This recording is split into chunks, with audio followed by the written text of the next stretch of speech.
Tri-County to be here this morning with leadership of our largest city, Aurora. I appreciate Mayor Kaufman joining us, and one of our best partners in the community, Stride, both in terms of healthcare in general, as well as the fantastic job they've been doing with testing. So I think, as probably you're all aware, there have been transitional public health orders in Colorado, in Arapahoe and Adams County. We are just about to finish a 12-day extension of the governor's original stay-at-home order. And on Saturday, we'll be moving to the safer-at-home framework. This is an acknowledgement that things have improved. Our hospitals have buttressed their capacity to withstand surges. Our public health and medical testing capacity in the community have improved. We are not yet where we want to be with testing. There have been a lot of issues with supply chains and testing supplies and whatnot, but we're getting better and better over time. And that includes the city of Aurora, which we think is, by current measurements, about 70% of the way toward the state's target. These are targets that have been set by epidemiologists nationally that suggest we need about 150 tests per 100,000 a day. And so we're really making great strides in Aurora.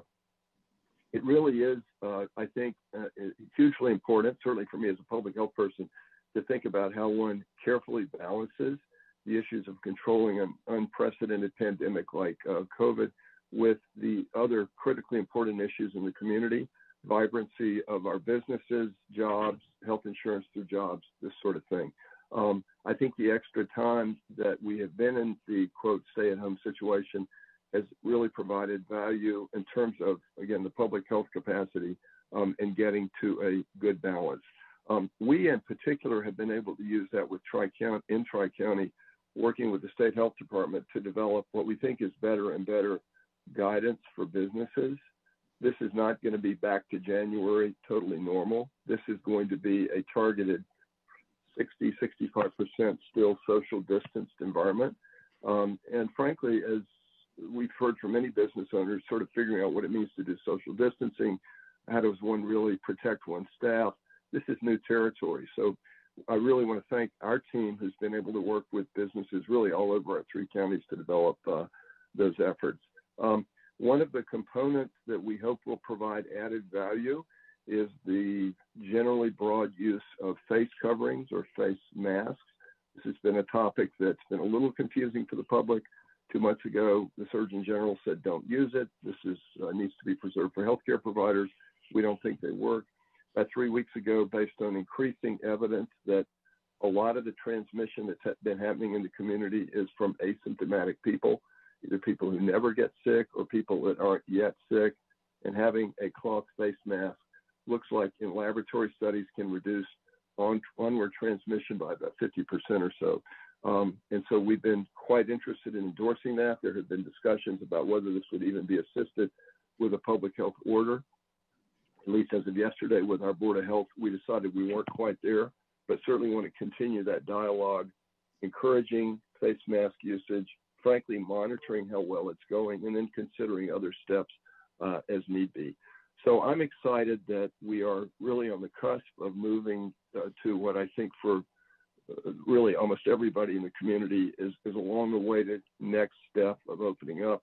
We have economically, psychologically, socially, and if we can take this next step in a careful and measured way, I think we'll be able to balance the best interest of this really important city in Colorado. Thank you.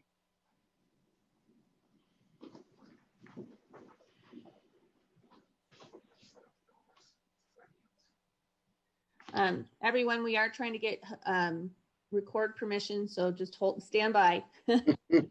And then Mayor Kaufman, are you finished, Dr. Douglas? Yes, I am. Okay, and then we'll go to Mayor Kaufman. Great. Well, first of all, I want to thank Dr. John Douglas and our health, public health partners over at Tri-County Health Department, as well as Stride, our community health providers. The city of Aurora is in 3 counties. It's in Adams, Arapahoe, and Douglas counties, and so those 3 counties are serviced by the public health authority is with Tri-County Health. And so we rely on Tri-County Health for guidance through this crisis. And so we're very excited in the city of Aurora to be moving from stay at home to safer at home. But there's no question about concerns that we have to, continue being vigilant, continue doing our best. The people of Aurora have to continue, our residents have to continue social distancing, have to continue, the hand washing, have to continue wearing masks where appropriate. We strongly encourage that. And so, because what we don't want to have happen, because our businesses, our families who've lost jobs have paid an extraordinary price for this. What we don't want to have happen is once we move to safer at home to move back to stay at home, that we get a surge in COVID cases that challenge the capacity of our healthcare system, that moves us back. So we want to continue moving forward, and that's the goal here. And we're going to continue working, obviously, with our TRICARE health department, as well as our community partner, Stride.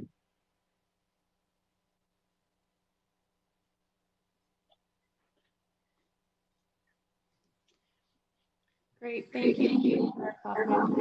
Oh, getting some feedback there. Not sure why that's happening.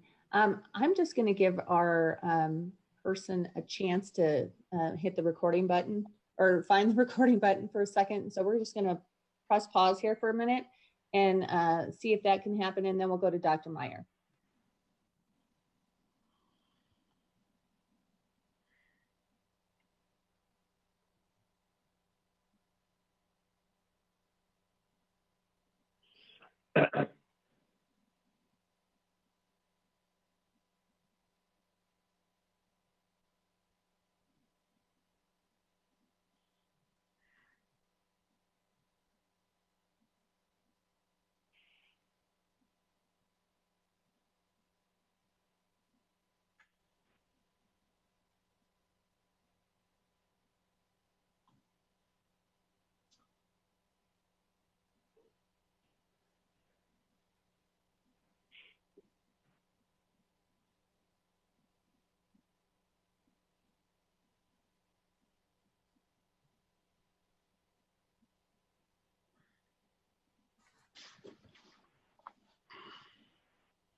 It should be as easy as hitting a button. I don't know why it's not.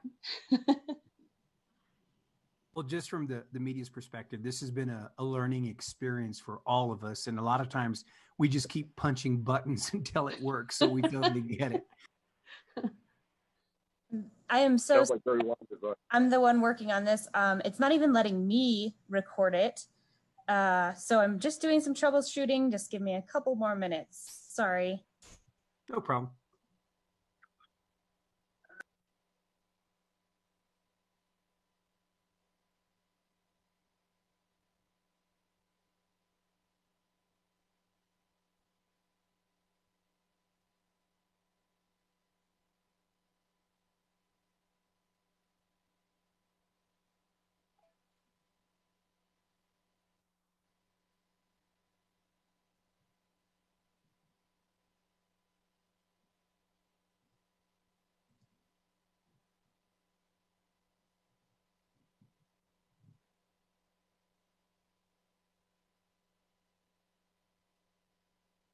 Becky, I'm happy to take notes if that would help.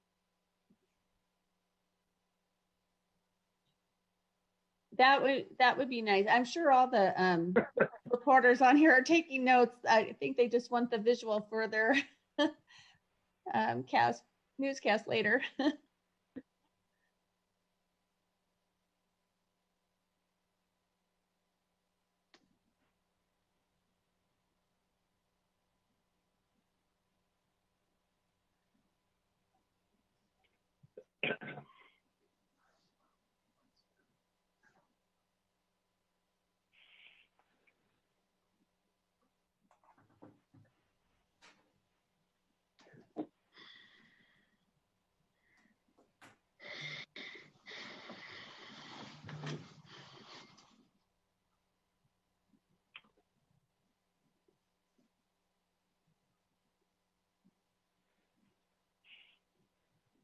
Okay, I just got some good news from Kim at Aurora.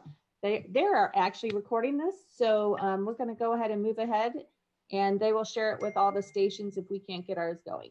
Okay? Great. All right. Dr. Meyer. Yeah. I'm sorry. That's okay. Please go ahead. Yes, so I'm the medical director from Stride Community Health Center, and I really appreciate having the opportunity to speak today, and we greatly appreciate our partnership with Dr. Douglas and Becky at the Tri-County Health Center, and then of course Mayor Kaufman, who's been a longtime supporter of us, so we really appreciate the opportunity to be able to share what we're doing in the community of Aurora today.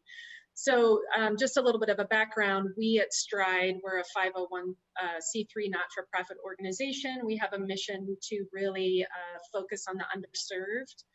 And we've been in business since 1989. We see over 50,000 patients annually. And we've been really proud to be a leader in the community response to COVID-19. Since early March, we've been really focusing on finding safe and accessible ways to provide services to our patients and to the community, whether people have COVID-19 or not.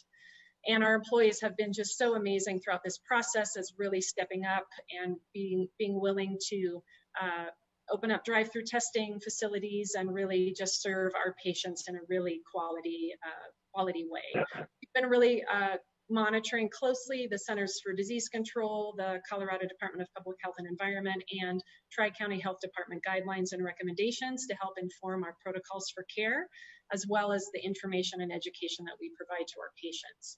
We currently have 7 healthcare centers that are open for services, and 3 of those are in the city of Aurora. Each location screens every patient when they're scheduling appointments and every patient that walks through our healthcare center doors. We really want to use a lot of caution in not exposing staff and patients if need be.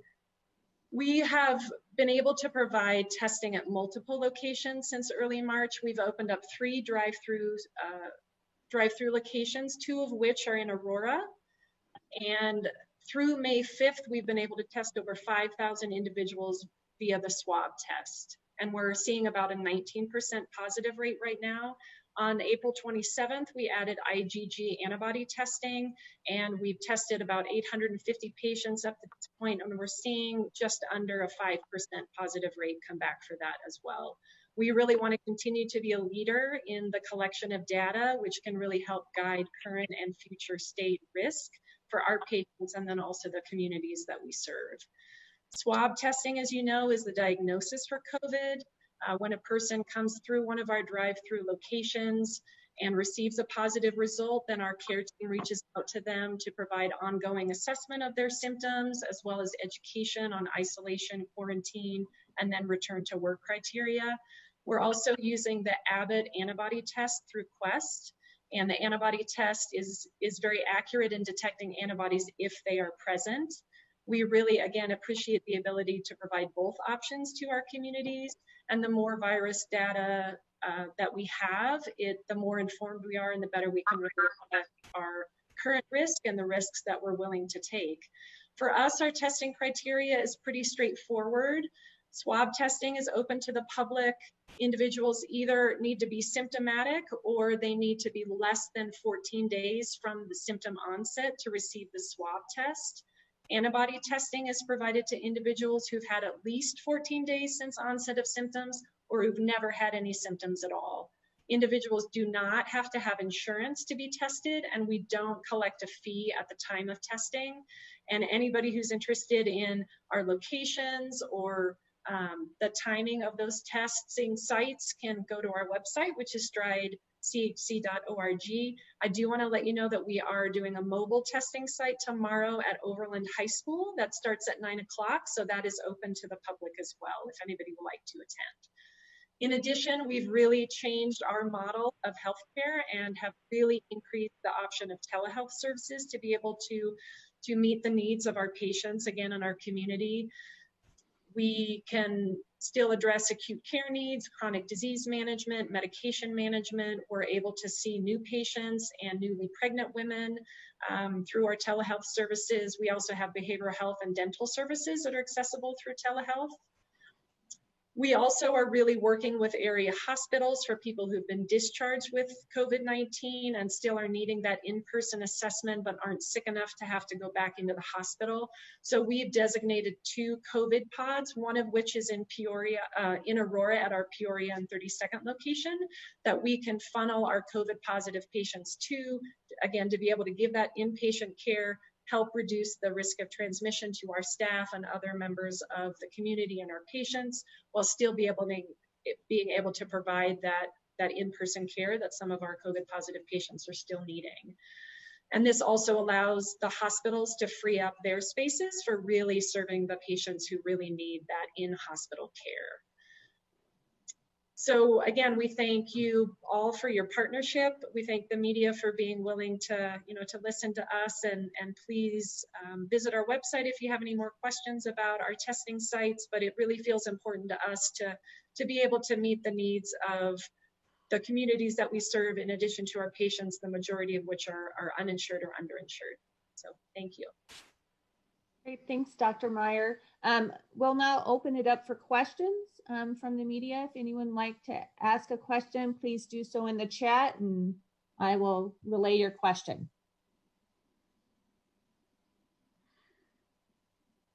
Does anyone have questions? I do have a question. Can I just ask it? Or? Yes, go ahead. Mayor Kaufman, Yasmin Marino from Aurora TV. How are you? Oh, good. If you could just kind of talk a little bit more about the measures that the city of Aurora has taken to get to this point, transitioning from the safe at home to safer at home, to help our businesses and balance out, protecting the public health, but also helping our economy. If you could just go into a little more detail on that. Sure. First of all, at the city of Aurora, we're doing things to help our businesses in this transition with grants and loan programs, but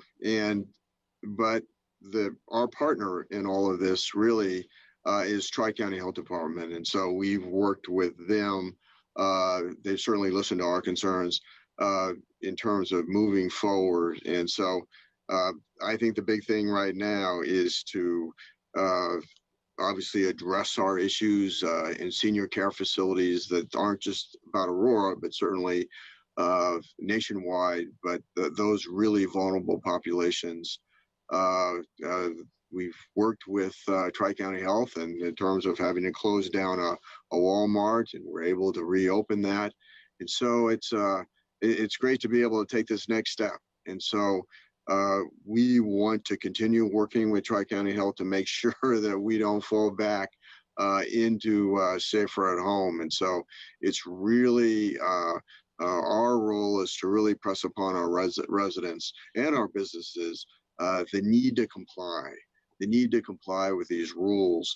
The need to also just to comply with those things that we strongly encourage right now, like the wearing of masks where appropriate, particularly in businesses as they're opening up in grocery stores today.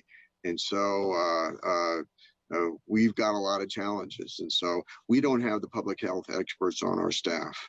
And so we rely on Tri-County Health for doing that. I think there's a lot of people that don't understand why is it the city and county of Denver has the ability to make these decisions and Aurora doesn't. Well, Aurora is not a city and county. We do not have a public health department on our staff, and we are all in Tri-County Health's area of authority or jurisdiction. The city is a pretty proactive move in regards to all of this as well. Can you expand on that a little bit?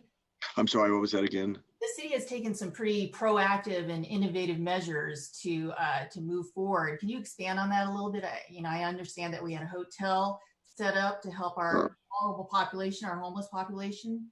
Sure, and I think that Stride kind of touched on that a little bit.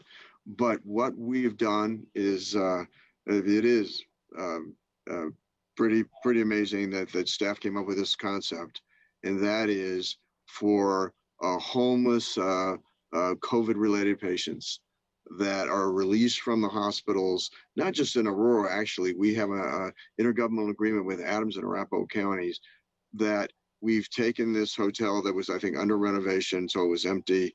We have a lease agreement with the hotel, 122 bedroom hotel, that we were able to take the COVID patients coming out of hospitals and allow them to recover there, because they don't have a place, they don't have anywhere to go.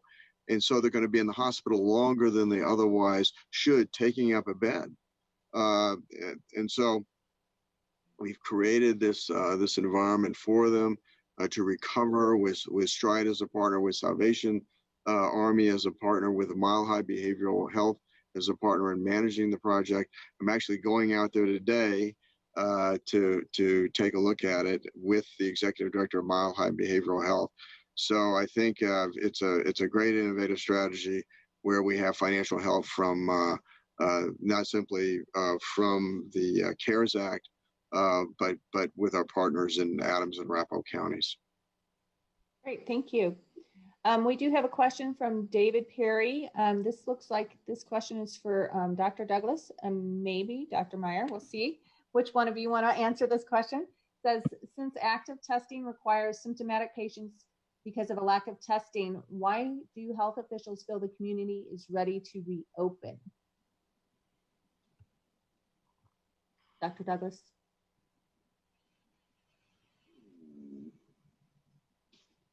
Dr. Douglas, we can't hear you. Did you unmute? Sorry, I muted myself. Yeah, testing a question, really important, Dave. Thanks for asking this. We don't have enough testing now across the board in Colorado. We, however, are getting better week by week. Aurora's actually got a higher percent of testing for the target that we've been shooting for. It's somewhat of an arbitrary target, but it's one that's being used across the country in terms of getting there. Testing is clearly a dilemma for a couple of reasons. We need more of it, but the more we get, the more number of cases we're going to detect. And we'll have to figure out ways of interpreting rising cases while we're doing more testing and what that means in terms of community transmission. I'm quite comforted by what I mentioned earlier, which is the declining rate of hospitalizations.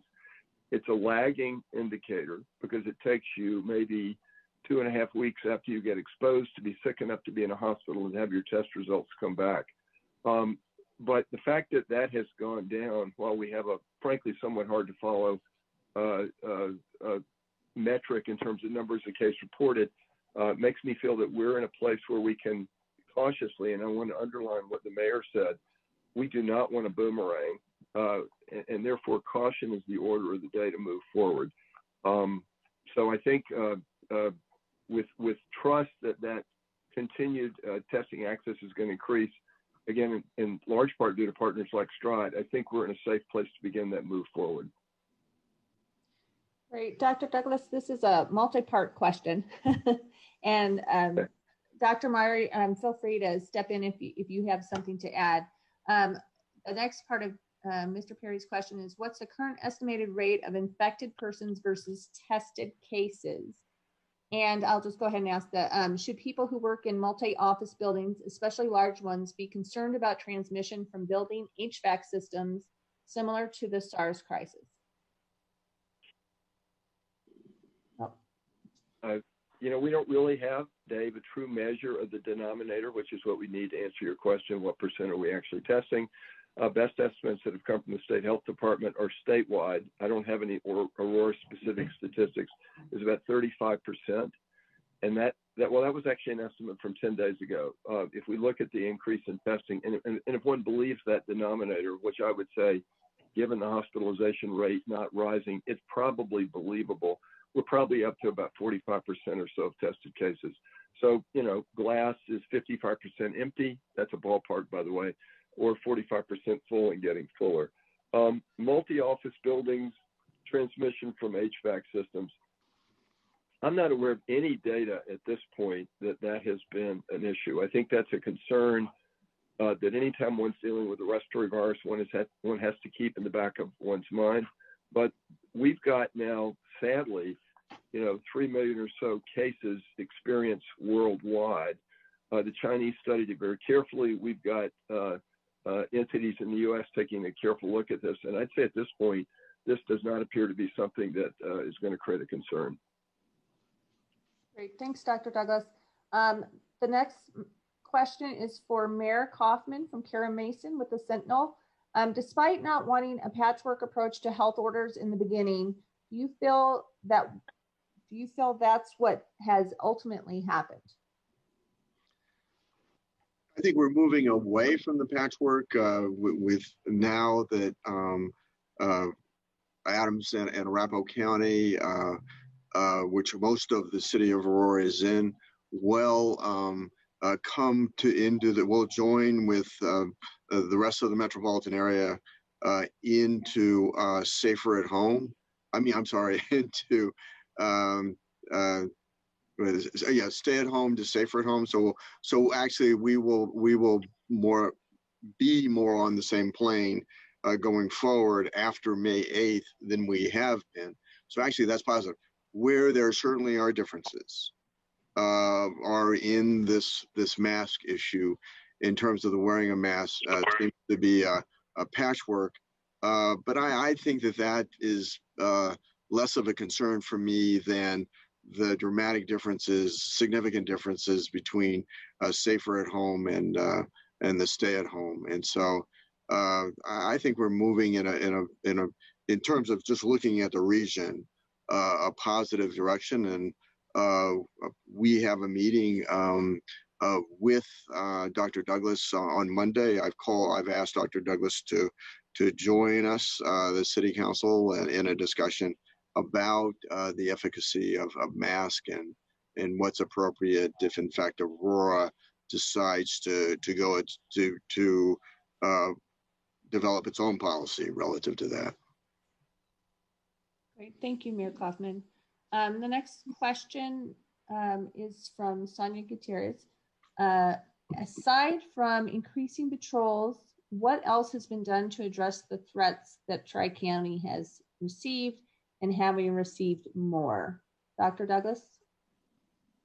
Sure. There's been coverage in the last couple of days about the threats we've received. They've been of two types. Like everybody probably in public health, certainly when I talk to my colleagues in other metro area health departments, our inboxes are full of commentary from the public. Some is supportive, most of it is not. You're spoiling our lives, you're wrecking our businesses. We had a particularly threatening threat yesterday. We were able to work with the Greenwood Village Police to begin to assess that and increase patrols. Frankly, what was communicated, albeit hostile, was not a criminal act protected by First Amendment rights. And so we're really, if you will, kind of keeping an eye on that, trying to reassure our staff. That's the part of the equation I feel most concerned about. They're working not exactly 24/7, but almost 24/7. And, it's unfortunate that hard work kind of gets caught in that crossfire. We do, secondly, have a facility in South Aurora, which has been the target of vandalism. We've had, I think, maybe our 5th incident last night. Our safety and security specialist, who actually is a former Aurora policeman, has been working with the Aurora Police Department to both enhance patrols as well as take other steps to try to address it. It is concerning. It's vandalism. It's destroying government property. So we are looking to enhance the surveillance to try to identify who's been involved with this. But certainly partnering with Aurora and the police department has been a really important part of that equation. Thanks, Dr. Douglas. This next question I think is for you as well. I'm not 100%, but it says, you mentioned that extra time allowed for better guidelines for reopening. This could be Mayor Kaufman too. Are their guidelines different than from the state level? I'll take a shot, and then sure. Because we do have a team that's worked on this, and then the mayor may have even better things to say.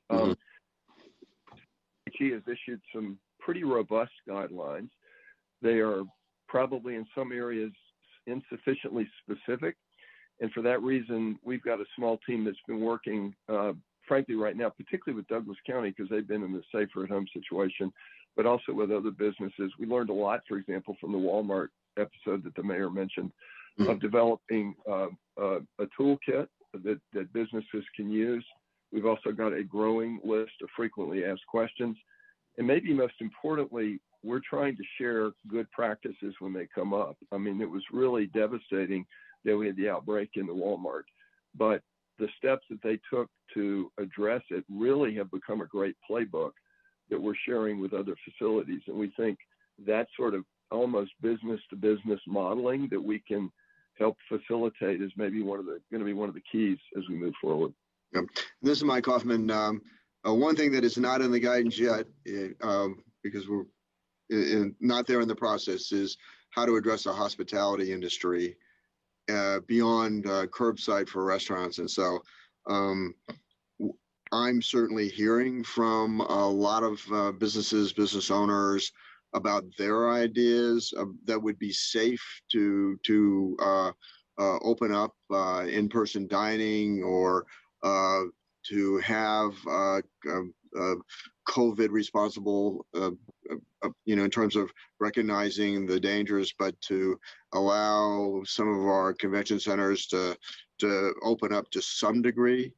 And so they're presenting some of their ideas. And so as I get those, I'll be bringing those to Tri-County Health, and I'll be bringing those to the governor, knowing that Tri-County Health must first meet the minimum standards established by the governor through the Colorado Department of Public Health and the Environment. Thank you, Mayor Kaufman. We have another question for Dr. Douglas from David Perry. Will TCHD be using something more than the anecdotal evidence of public mask wearing to determine when to move toward a mandate?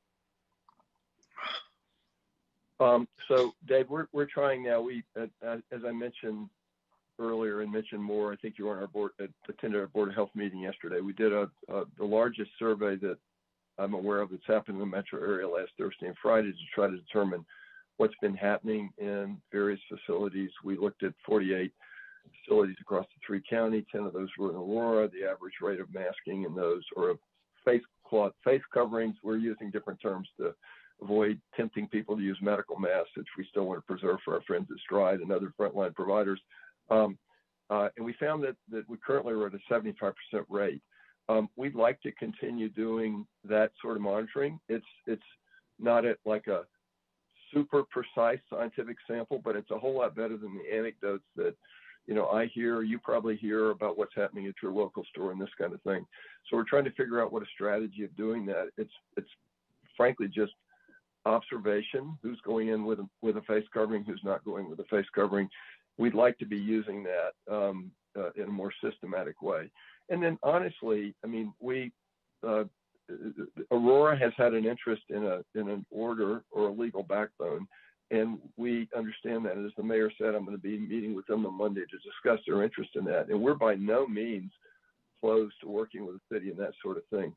We thought that initially, based on that data, and based on the fact that a fairly aggressive social marketing public education campaign that we have been developing in concert with county communication officials and with other local public health departments, which we should be rolling out within the next few days, will give us more fertilizer, if you will, for better public education about why are we doing this, what's to be gained, why should I bother, it's so weird.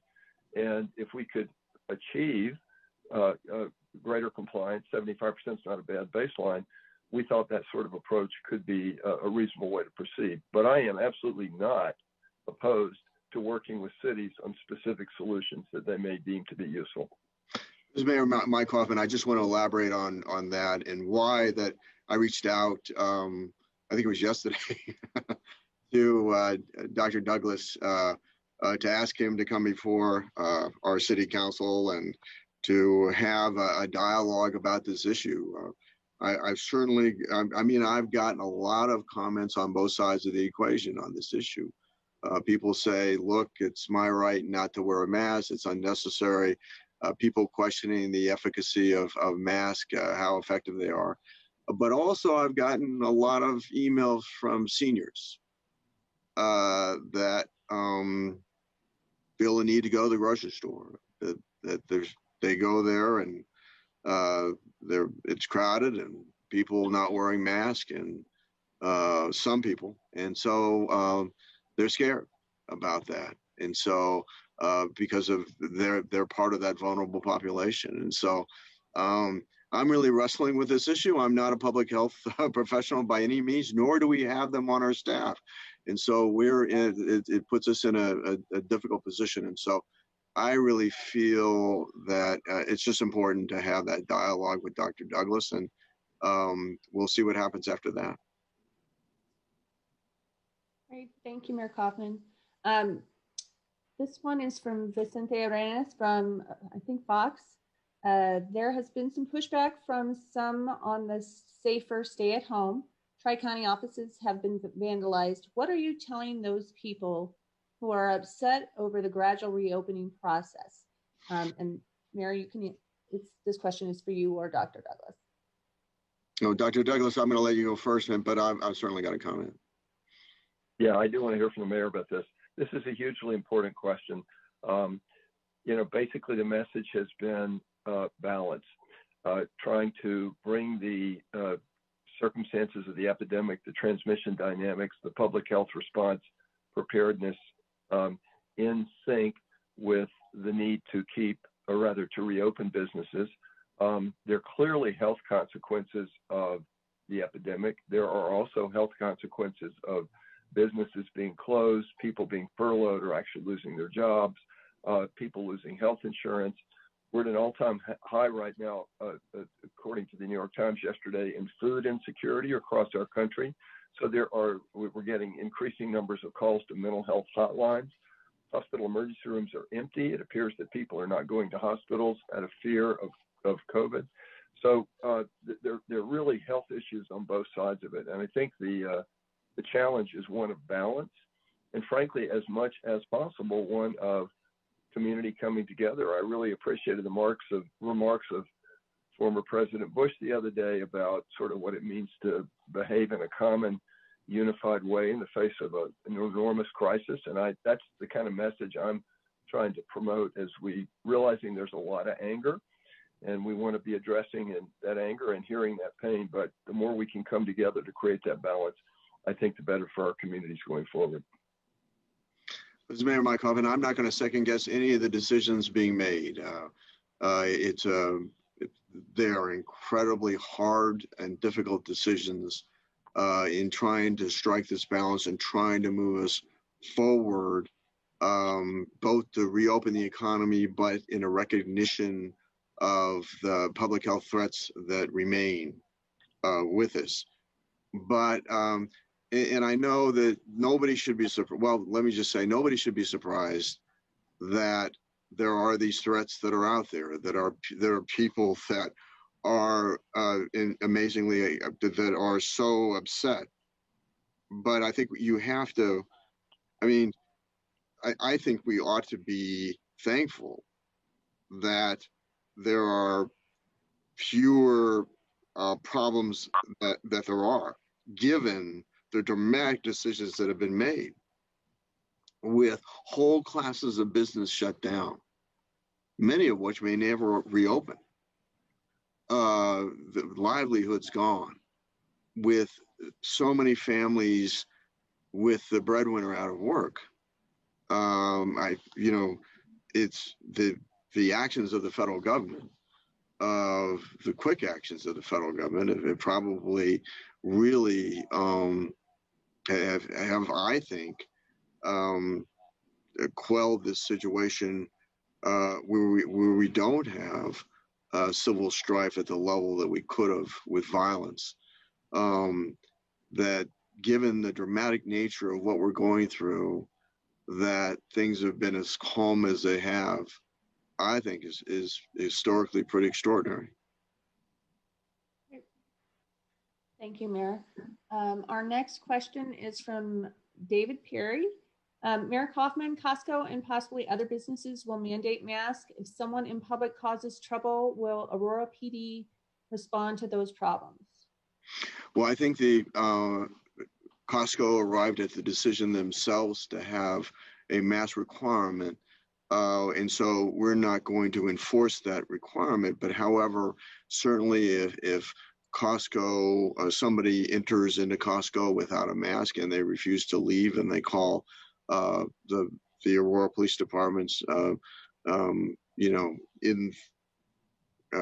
there'll be a response. Now, I think I have to tell you though that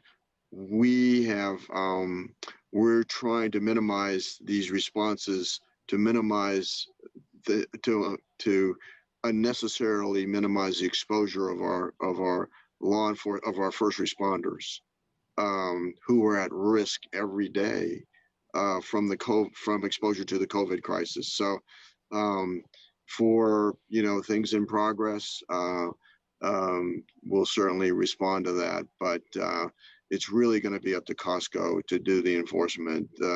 But I don't want to say there won't be any circumstances in which we'll respond. Thank you, Mayor. This question is going to be for Laura. I mean, not Laura. Sorry, Shanti. That's going to throw me. You said you don't collect a fee at the time of testing. Do you collect a fee anytime during the process?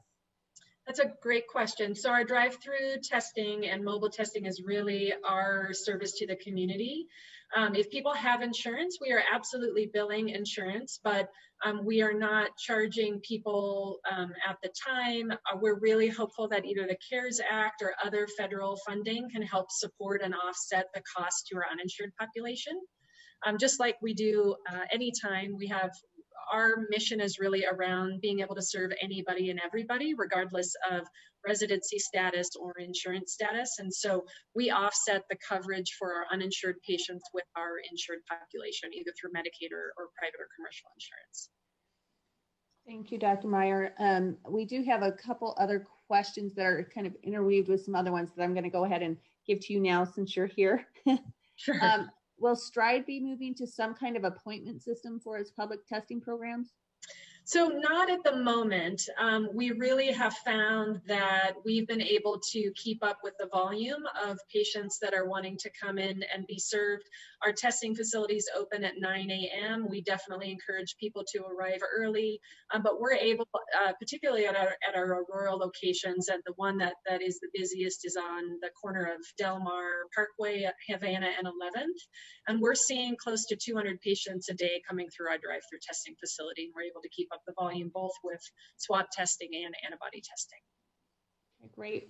One more question for you. Which antigen test do you use, and what's your confidence and accuracy, and how fast is the turnaround? Awesome questions. Yeah, so we're using the Abbott test, the antibody test, and we're partnering with Quest to provide us with the lab results and the processing of it. So, I mean, it's really 96.3% antibodies if they are actually present in the body. The information that we've been receiving from them is that really at 14 days past exposure, that's really when the best amount of collection of being able to detect the antibodies is present. We're seeing a turnaround pretty quickly in basically 24 to 48 hours is when we're getting the results back. So, I mean, overall, we were pretty surprised at the amount of people who are coming back positive for these antibodies. It's much lower than we expected. With our swabbing tests, we're seeing about a 20% positive rate specifically to the city of Aurora. But with our antibody testing, and granted, we just started this on the 27th, our positive rate is really like right under 5%. Great, thank you. This next question is for Dr. Douglas. The problems at Cherry Creek Nursing Home are tragic and unnerving for families and the community. What is TCHD doing to intervene? And what would your agency consider closing the facility and transferring patients to a field hospital setting or someplace else? And what would have to change there to prompt a more aggressive response?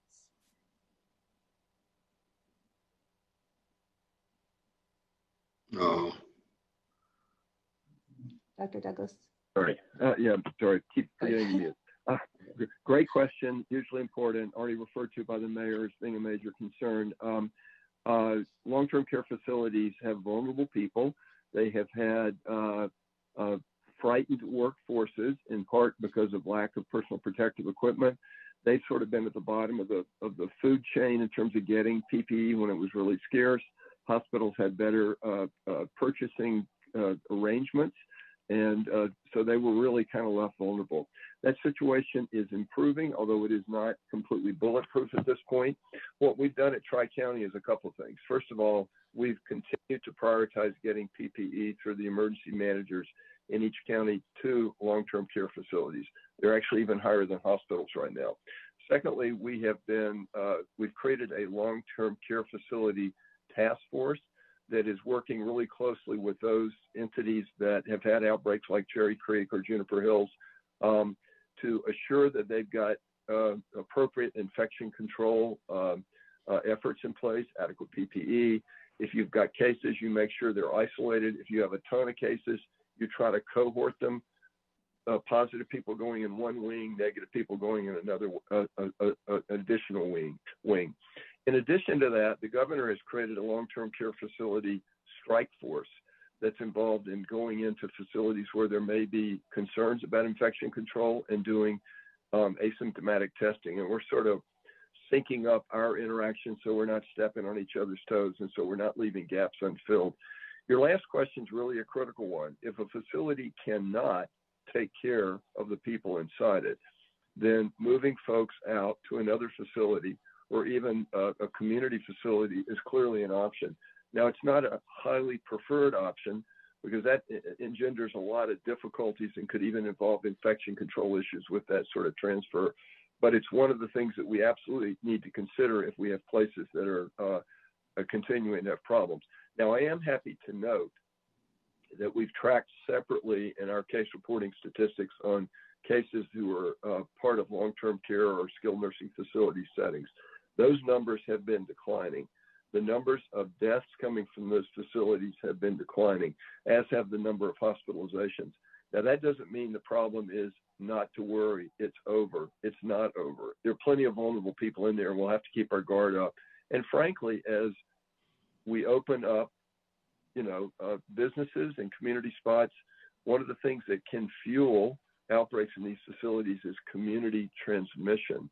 This is a really, really infectious virus. And so we'll have to be even more vigilant as we get our businesses back to work, that we don't see that as almost a canary in the coal mine of things getting explosively worse again. Thank you, Dr. Douglas. This next question is for Mayor Kaufman. Mayor Kaufman, is the city looking at how to fashion recreation and senior centers to be compliant with social distancing, or should residents expect these facilities will be closed for some time? We certainly are working on plans to how can we open up libraries, how can we open up our recreation centers and be compliant with the guidelines from the state and from Tri-County. And so that's something we're working on now. How can we do it how can we have activities in small groups, and how can we push those activities more to the outdoors and less inside?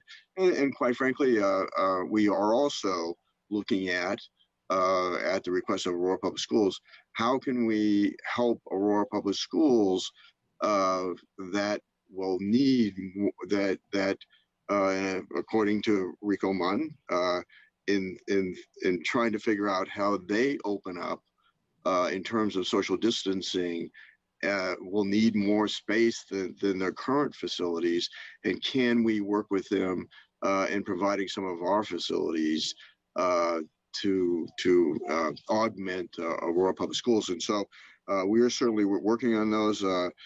We hope to have a plan in place for this summer. How robust that plan will be is right now is anybody's guess, but we are working on a plan to open things up. Great. Thank you, Mayor. Appreciate that. We're almost to the end. David, Perry, it seems like you have a lot of questions. I don't know if we'll get to all of them. But we're going to take another one question, and then we're going to go ahead and wrap it up with some closing remarks. So, Dr. Douglas, new analysis by TCHD illustrate a remarkable disparity between minority and non-minority residents regarding isolation, infection, and illness. What are your recommendations, and what can TCHD and the city do to mitigate the issues, since the pandemic will be a crisis for several months at least? Really critical question. And by the way, a crisis for several months is an underestimate. I think most fear. It is correct that we have been looking at rates of infection, rates of hospitalization, and rates of death by race, ethnicity, status. And we do find higher rates of infection, although that could be due to testing. But when we find higher rates of hospitalization, which shouldn't be biased by testing, and higher rates of death, that indicates there's truly a difference there. So what we're doing right now is we just last Saturday got data from Colorado testing, including that done by Stride, by county, and by city as well. So we have got on our website now county-specific analyses of rates of testing by neighborhood, and rates of positivity. And what we want to be doing is identify neighborhood hotspots and determine whether there's adequate testing in those neighborhoods, and whether, partners like Stride, or we've got a conversation with King Soopers later today about doing one of their mobile testing sites in the city of Aurora, and we'd like to try to figure out, is there a neighborhood that might benefit more from that? At the same time, we'll be looking at those neighborhoods in terms of, or all of our neighborhoods in terms of per capita testing. Do we have a neighborhood that's not much testing's happening? And might that actually be a blind spot that we've been missing? Finally, the part of for me, a wonderful part of being with our Aurora City leadership and Stride partners today is to begin to get out this message that we need to do testing. We have testing reagents, and what you got told 3 weeks ago is if you had the flu and you thought you might have COVID, don't bother to call your doctor, just stay at home curled up in a ball and isolate yourselves. Well, those times are over. We want people to be tested. We want to identify them. And I was on a town hall with several Aurora state legislators last Saturday, and it really is amazing how we're totally confused. Are we supposed to go and get tested, or are we supposed to just stay at home? So we really want to get that message out that while we don't have quite enough state capacity, we have plenty of capacity to test those people who've got symptoms of COVID. And I'd like to see, Dave, that message particularly get out to our minority communities, particularly our communities where English isn't a first language. So we've got greater recognition about why you should be tested as well as where you can be tested. And can I add on to that? So yeah, absolutely. We are in complete agreement with Dr. Douglas as well. At Stride, we see a lot of refugee patients. We see a lot of communities of color. And we are also, as Dr. Douglas mentioned, seeing that even though we're being able to offer the testing to all communities, we are absolutely seeing a higher percentage of positive rates in our communities of color. And it does feel very important to us at Stride. It aligns with our mission and vision to be able to really serve the populations that are at the most vulnerable and the most risk, and many of those are our refugee communities and our communities of color. And so we are absolutely very, very committed to continuing to be able to serve and test the communities that absolutely need it. And we also have a mobile van that is starting up to do mobile testing. And so again, we're very committed to partnering with our communities and areas that are more underserved and have higher areas of communities of color, so that we can also offer testing in those very needed areas. Great. Thank you, Dr. Meyer. Real quick, I want to check in with Quincy Snowden. Are you still on the line? You had a couple questions that I thought might have already been answered from other questions. Just want to make sure if you have any other questions that we get to them. Yeah, I did have the question for Dr. Douglas on the incident last night. It sounds like there was another incident of vandalism at the Tri-County facility. Does he have any further details on that? I just have a bare snippet. I was told, I think it was a spray painting, tagging kind of incident. We've previously had epithets scrawled or painted on the building. We've had broken windows. I think last night, I don't know what the words were, but it involved some sort of spray paint episode, as I understand it. Gotcha. Thank you. Quincy, thanks. Okay, this is going to be totally, completely, or not COVID related. Dr. Douglas, with the COVID-19 crisis so overwhelming, are there other health issues, seasonal or otherwise, that are being overlooked? What's the degree of West Nile or other public health threats in the region as summer begins? Was that for me? Yes. Yeah, okay, really good question. Yeah, it's going to be summer, and West Nile has been coming back for the last 15 years. We will expect that to probably come back again. Don't know whether this will be a good year or a bad year. I'm frankly, honestly, more worried about, although I'm an infectious disease doctor, so I like to pay attention to infectious diseases, I'm more worried about chronic and behavioral illnesses that have been sort of going under the radar screen. So I'm really worried about mental health issues. The substance abuse epidemic has not gone away. I am worried, frankly, about community violence. There's still upset people, and as police reports, it's my understanding of violent crimes have gone down, but that could come back up again. I want to be sure that folks who've got underlying illnesses, heart disease, lung disease, diabetes, are getting adequate care at Stride or local hospitals, that sort of thing. And then finally, we don't know when the flu will come, but we do know that the flu will come. And we've had flu start as early as mid-September, even though the flu season is classically October through about March. And that will be something we'll be really keeping our eyes on, because if we are able with the mayor to work successfully with APS to open back up, that I'm talking to the superintendents every week, they're really worried about what that wave of second COVID superimposed on flu could look like. So those are some of the things on the radar screen for the months to come. And I also have something to add back into that. I know that in conversations with other community health centers and health centers, that one of the biggest concerns with the COVID pandemic and really trying to keep well people at home is just the idea of immunizations, particularly in our pediatric population. And so that's absolutely conversations that we've been having as far as when we start to open up our clinics a little bit more to bringing people in, that's one of the first things that we really want to be targeting to prevent future measles outbreaks, and all of those horrible diseases that we don't want our kids or communities. Thank you, Dr. Meyer.